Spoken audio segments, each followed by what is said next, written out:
అరే! ఏంటిది ఇలా తింటుంది అని అనుకుంటున్నారు కదా! నిజం చెప్పండి మీ ఇంట్లో కూడా ఎవరో ఒకళ్ళు ఉండే ఉంటారు. అలా వండిన దాంట్లో ఊడ్చుకొని చివరన తినడం మా ఇంట్లో నేను.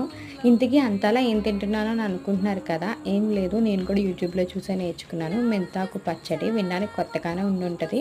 కానీ టేస్ట్ అయితే నిజంగా చాలా బావుంది. కానీ అలా యూట్యూబ్‌లో చూపించినట్టుగా నేను చేసుకోలేదు. నాకు నచ్చినట్టుగా కొంచెం మార్చుకొని చేశాను. ఏం లేదు పోపులు, ఉల్లిపాయ, పచ్చిమిరపకాయలు, టమాటోలు, మెంతాకు, వెల్లుల్లిపాయలు ఇవన్నీ కొంచెం మగ్గనిచ్చి మిక్సీ పట్టుకోవడమే అదే చట్నీ. సో, ఇప్పుడు చట్నీ ఒకటి నేను తినలేను కదా! సో, చట్నీ చేసుకున్నానని దోసలు వేసుకుంటున్నాను. అదేదో సామెత ఉంటది కదా! తాడుని చూసి గేదెను కొన్నారని అలా ఉంది నా పరిస్థితి. సో, అలా దోరగా లైట్‌గా ఆయిల్ వేసి వేయించుకున్న దోసలో ఆ మిగిలిన చట్నీని ఫ్రెష్ చట్నీ కన్నా అలా మిగిలిన చట్నీయే బావుంటది. నన్ను నమ్మండి. తింటే నిజంగా సూపర్ ఉంది టేస్ట్. ఈ వీడియో నచ్చితే సబ్స్క్రైబ్ చేయండి. బాయ్.